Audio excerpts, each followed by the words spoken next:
नमस्कार मित्रांनो, मी गणेश मानकर. इग्नाइट अकॅडमीच्या या व्हिडिओमध्ये मी तुम्हा सर्वांचे स्वागत करतो. दोन महत्त्वाचे अपडेट आहेत तुमच्यासाठी.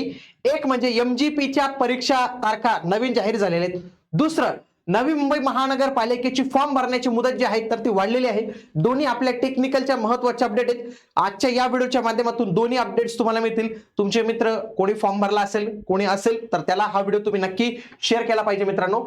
आणि त्यासोबतच एमजीपी साठीच्या आपल्या मेकॅनिकल आणि सिव्हिल या दोघींच्या टेस्ट सिरीज ज्या आहेत तर त्या इग्नाइट अकॅडमीच्या ऍप्लिकेशनवर आपण लॉन्च केलेले आहेत. पूर्णपणे आयबीपीएस पॅटर्न नुसार, स्ट्रिक्टली आयबीपीएस पॅटर्न नुसार तुम्हाला या सर्व टेस्ट सिरीज ज्या आहेत तर त्या पाहायला मिळतील.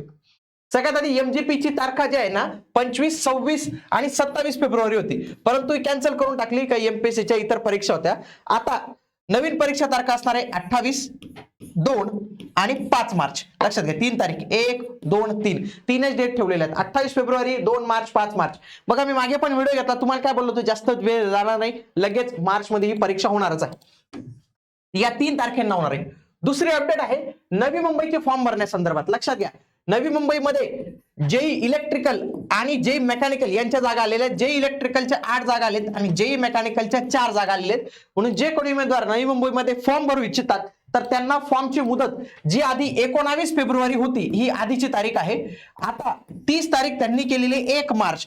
आता ही लेटेस्ट आहे, 1 मार्च 2026 ही तारीख जी आहे तर ती आता नवीन आहे. म्हणून जे कोणी उमेदवार इलेक्ट्रिकल मेकॅनिकल बॅकग्राऊंडचे असतील तर ते फॉर्म जे आहेत तर ते अवश्य भरू शकतात मित्रांनो. सोबतच ही जी नवी मुंबईची एक्झाम आहे ही संपूर्णतः टीसीएस पॅटर्न नुसार होणार आहे आणि याच्यासाठी 4600 प्रश्नांचं टीसीएसचं हे परिपूर्ण पुस्तक आहे. हे पुस्तक तुम्ही आजच इग्नाइट अकॅडमीच्या ऍप्लिकेशन वरून जे आहे तर ते ऑर्डर करा मित्रांनो, कारण की या पुस्तकाच्या माध्यमातून तुम्ही एक चांगली तयारी जी आहे तर ते करू शकतात. भेटूया पुढील व्हिडिओमध्ये. तोपर्यंत जय हिंद, जय महाराष्ट्र, धन्यवाद.